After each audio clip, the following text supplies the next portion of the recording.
Hello again, St. Mary's. Deacon Jonathan Smith here, speaking with you. I hope you're having a great day, and I wanted to share a really special story with you. So, on my other videos, I've been talking about different subjects of the faith and different teachings and different things about the seminary and theology and things like that. But I figured today I wanted to share a story with you from my life that happened to me pretty recently. My grandmother is a very important person to me in my life, and she's played a big role in my vocation and in my life as a Catholic.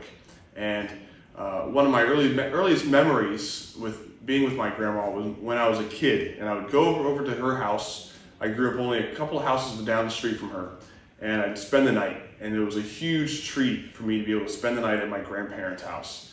And I remember as a little boy laying in bed with my grandma, trying to fall asleep, and she would pray the Rosary with me. And so I always have this really fond memory of my grandmother praying the Rosary with me. And to this day, she still prays the Rosary 3 times a day. She's a huge prayer warrior. She loves Our Lady, she loves our Lord, and she just loves to pray the Rosary.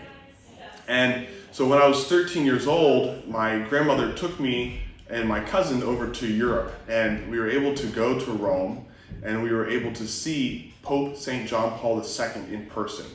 And it was an amazing opportunity to be able to see this man, this saint, and we were able to be present at the Easter Vigil that he celebrated in St. Peter's Basilica in 2004.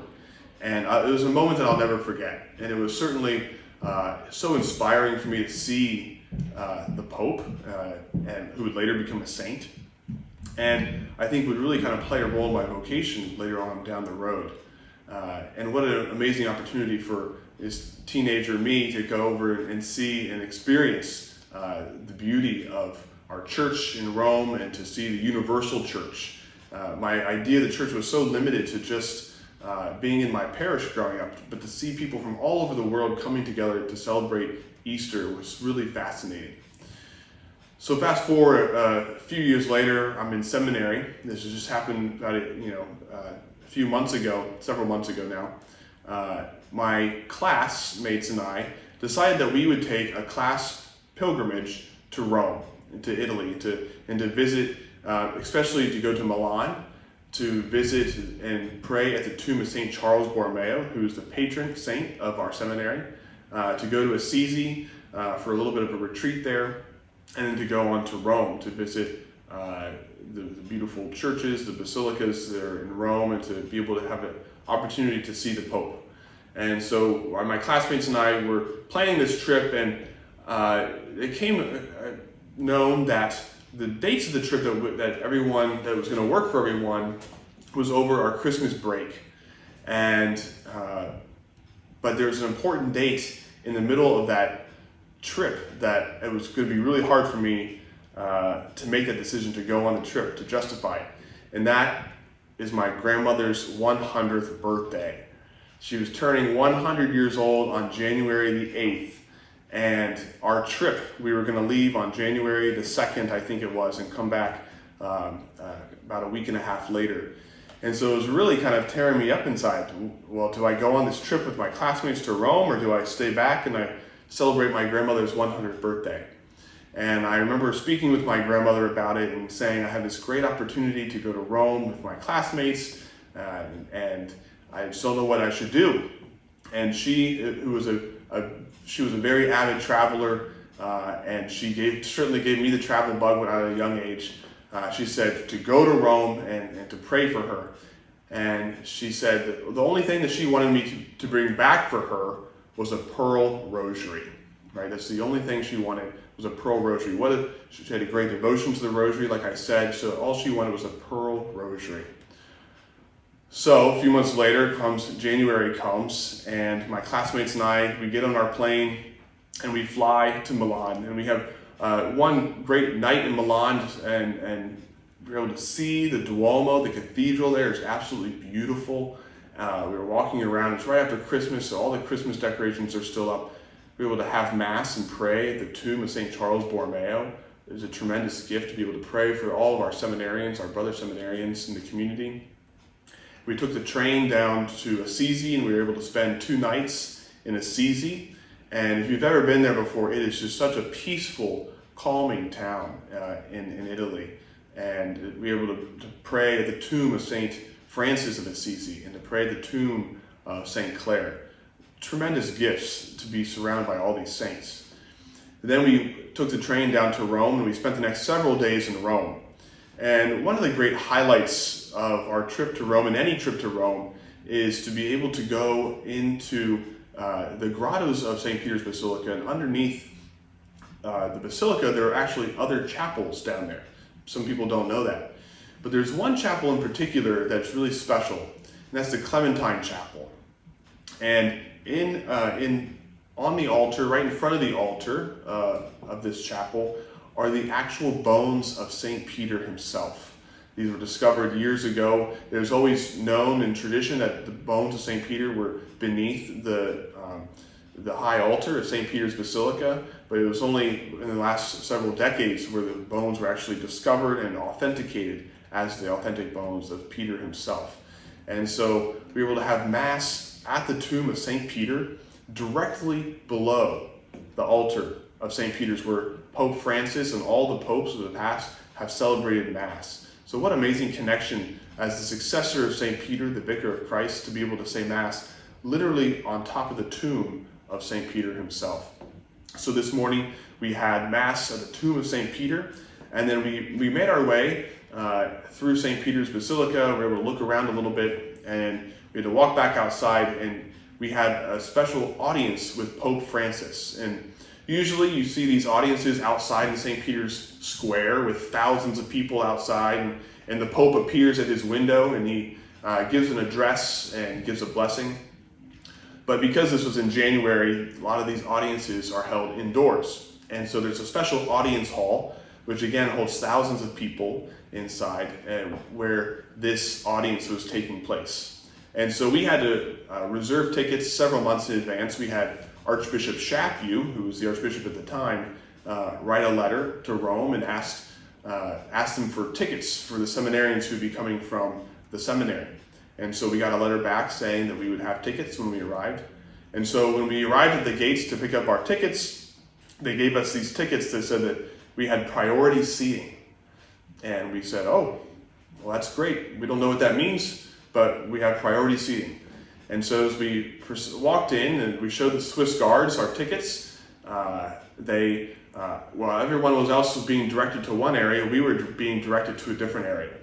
And as we were escorted into the building, we were brought down a side hallway all the way up the side of the building, and all of a sudden we came out of the doors and we were right in the front of the audience hall, maybe only a couple of rows back from the front of the stage where the Pope would be speaking. And they were very excited to hear that we were from Philadelphia, and they wanted to make sure that we felt at home and if there's anything we could do that they could do for us. And so we sat down in our seats and we attended the audience. So the Pope comes out and he has a few words, an opening prayer, and he gives them a little address. And then usually there's some sort of entertainment that's involved. And so on this particular day, there was a circus.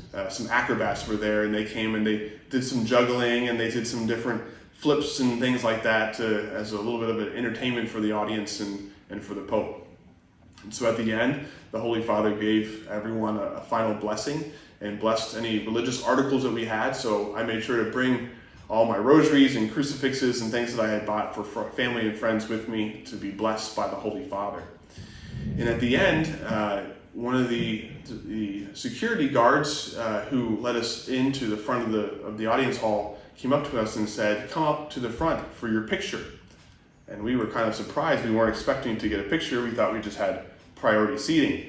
And so my classmates and I, we quickly followed this gentleman to the front, and he placed us near the stage and started to line us up for a picture. And he was doing similar things for other groups who had come to see the Pope as well. And so as we're standing there for our picture, we were watching the Holy Father make his way from group to group to group, and he would usually kind of wave to them and say hello and say a few words, turn around, take a picture, and move on to the next group. But so when he arrived at our group, he started to shake each of our hands one by one. And so it was quite a surprise to be able to shake the hand of our Holy Father, keeping in mind that just a couple of hours earlier, we were at the tomb of St. Peter celebrating Mass. And here we are with the living successor of St. Peter himself, as his hand is shaking my hand. And what an amazing blessing that was to be able to meet the Pope. So the Holy Father was speaking with us in Italian. He doesn't speak very much English, and so I know a little bit of Italian myself from taking it in high school and a little bit in college. And so he was asking us about Archbishop Chaput and how his health was doing, and that he knew him for many years from a previous meeting. And he then turned around and took the photo with us. And then he said in English, surprisingly, I think it's a phrase that he says very often in English. He said, "Please pray for me. I need it. This is very difficult." And one of my classmates yelled out in Spanish, because the Holy Father's native tongue is Spanish. He said, "My family prays the Rosary for you every day." And the Holy Father acknowledged him and thanked him for his family's prayers for him. And I was right in the middle of this picture, and the Holy Father was directly in front of me. And I took the opportunity and I told him in Italian, I said, "Santo Padre, oggi è il 100° compleanno della mia nonna." I said, "Holy Father, today is my grandmother's 100th birthday." And he looked at me and he said, "Cent'anni, 100 years." I said, "Si." And he said, "Vive ancora? Is she still living?" I said, "Si, yes." And he turned and he motioned to one of the attendants, one of his secretaries, who gave him a small little white box. And he gave me this white box, and he said to me, he said, "You give this to your grandmother for her birthday from the Pope." And so I thanked him for this box, and as he waved goodbye to all of us, he thanked us for coming, and we thanked him for his visit with us. We walked out the side of the door to outside the audience hall. And as I held this little box in my hands, it's a gift from the Holy Father, a gift from the Pope, the successor of St. Peter, for my grandmother for her birthday. I opened up, and inside was a pearl rosary. What a blessing that was. This is exactly what my grandmother asked for her from this trip to Rome. And it was just really what a beautiful way that the Holy Spirit worked in this whole trip, the whole event of being able to go to Rome prior to my ordination, to prepare for ordination, to be able to have that connection with our Holy Father, to his great care for us and his care for my grandmother for her birthday, and to be able to pray for her and to give her a rosary. I think he knew that she was one of those prayer warriors who prayed the rosary a lot. And so what a great blessing it was to receive that gift for her from him. So it was a huge blessing to be able to call my grandmother that evening when I got back to the hotel, and to tell her that I had not only saw the Pope, but I met the Pope.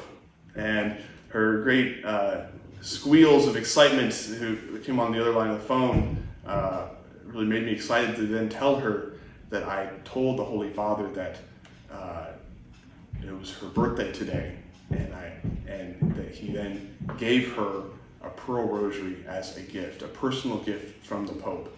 And she was speechless. She screamed on the other side of the phone. She was so excited, and what a huge blessing it was. After 100 years of giving your life to the church, of raising your kids and grandchildren and great-grandchildren in the faith, and praying for them, to be rewarded with such a great gift, even though it's just a sacramental, it's the rosary beads, but it's the thought that the Holy Father, the Vicar of Christ, is giving these to her to pray, to continue to pray for her family, to pray for him, and to pray for the universal church. So it's a great honor to be able to share that really, really wonderful story with all of you, and to remind you to pray for the Holy Father, that this is hard. It's a difficult job that he has, and to please pray for him. May God bless you.